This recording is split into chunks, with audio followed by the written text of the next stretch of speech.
Well, it is my privilege to speak with Ashley Vander Walt. He is the Worship and Arts Director at Springvale Church in Stouffville, Ontario. Welcome to the show, Ashley. Lorie, thank you so much. It's so good to be with you today. Well, I'm looking forward to getting to know you a bit. You work alongside my brother-in-law, Ed Fontaine. He's the senior pastor there. And you guys have created some amazing stuff in this COVID time. But let's start first. I want to know about you, Ashley. Tell me about a little of your faith story and your growing up in South Africa. Yeah, so I grew up in a small town in South Africa, in a Christian home, but with parents that maybe visited church irregularly. And it was only at 16 when I finally made the decision, I was going to church. I was a guitarist at the time. I just wanted to play in the teen worship band. And, I was pumped up on this. And I didn't know what step for step, what do I do to become a Christian, I suppose was the essential bottom line. And one of the youth pastors came to me and he was just like, hey, you know what? If you really want to follow Christ, you got to get baptized. And he just talked me through a whole bunch of the stuff. So I actually got baptized on Global Day of Prayer in 2006, wow.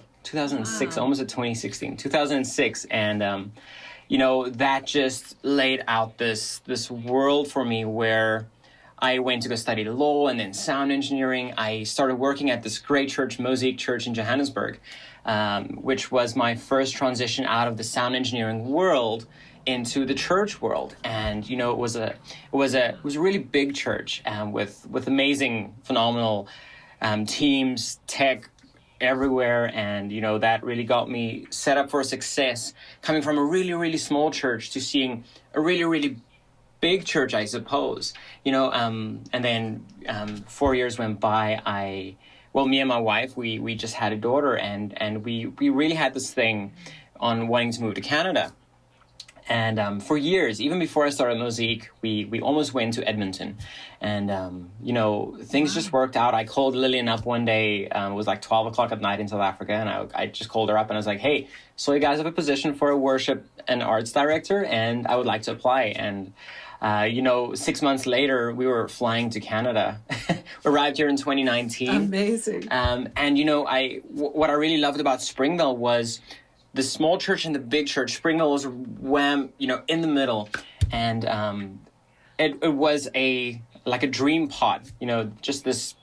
It was very inspiring to come here because seeing, not saying a start and finish, that's not a timeline of a church, different types of churches, but just seeing the potential that was here at Springvale made me really excited to also be not only just in the worship position, but in the position where I get to have an input on the tech side as well. So that's what brought me here. Wow. Goes in a nutshell. That's amazing. I mean, honestly, doesn't God use everything in our life, Ashley? Mm-hmm. Like, here you are, first of all, I don't know if I'd want to come to Canada if I lived in South Africa. I just want to say, but yeah. But I'm glad God called you here. And, your ability in this, that you learned the sound engineering, and this is really come to be an important part of doing church ministry. We're in a pandemic, and now we're on, church is online. So I want to talk to you because you guys have done some amazing things. You have pivoted in this time.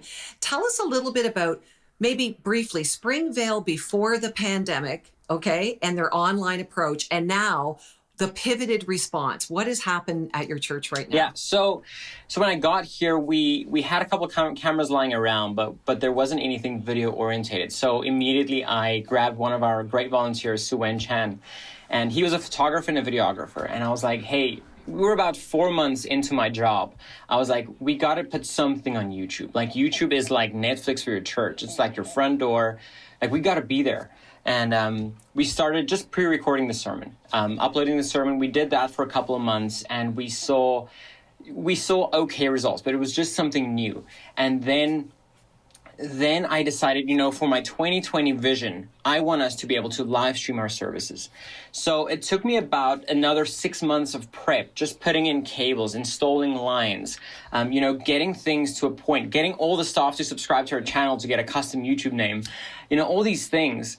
And when we had a launch date of our live stream, which was March, I think it was the 3rd was the Sunday, the first Sunday in March. And we had everything up. We had everything prepped. Communication plan was a go. And we streamed live for the first time in March 2020. And that was also the last time we streamed live in 2020 because the next Sunday we were on lockdown. And it was crazy. Wow. It was week 1 in March, we're streaming live in our congregations here. We're learning how to address people online. Week 2, we're still in our building with no one. Like no one. Week 3, we're completely shut down. So we had to, when the start of week 3 came, we shut down everything here. We went to my home. We repainted my whole basement the same colors as the church. And that's where we were doing church. Me and Ed were the only ones allowed in my basement. And we were pre-recording. So thankful that we managed to get all the gear and that our vision was in such a way planned that we could purchase gear to do video. And, that was just finding That's incredible. Yeah. I mean, that's incredible. And I'm sure there's people watching going, okay, that's like our church. We weren't even really online before COVID. And now, okay, quickly, I want you to tell me that to me is just, you just gave us a lesson right now. And there's many churches watching that are going, you're telling our story, but you've done one step further. You guys have a both and approach. So you have the main service being live streamed, but you also have now created SVTV. Correct. Yeah. Tell me what that is and why you did that. So SVTV, I was listening to a Carrie Newhoff podcast and they were talking about, the church is at a place where we got to rethink our services. Just how we went from traditional services to contemporary services. Now we're at a stage where it's in-person and online church services. So we were thinking, you're not going to go on YouTube and look for a professor on a podium down there giving you a lesson on how to change a tire. You're going to watch an interactive video changing a tire. And we're thinking, well, what if we do that with our services? What if we get off of the platform and we start walking around? We start using props in the background to influence and complement Ed's stories. So we're everywhere. We're in forests. We're in broken down barns. We're in tear down houses. We're in his house, in his backyard.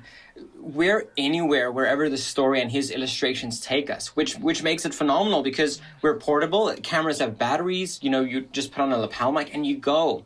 So Ed has been a great team player in this sense that he's gotten 2 weeks ahead of time so that we can actually do the both and. We can pre-record his service as well as the regular Sunday service and both air on the same weekend, but in completely different styles. When we have our in-person live stream, that's going for people who miss church, who want to be here. But then we've heard stories of people who've been watching SVTV, which is accommodated to people's attention span and styles. It's shorter, but the same content because Ed can pre-produce his stuff and he doesn't go off track. We can fit the same amount of content in a shorter time span, if that makes sense. Yeah, they're like mini movies. Like I've watched them, they're like mini movies. And what I see is that you're reaching those, like you say, that want the church experience, but you're also reaching those who are never going to go in your door, but they need to hear the gospel in a creative and storytelling way. And you guys are telling it so powerfully.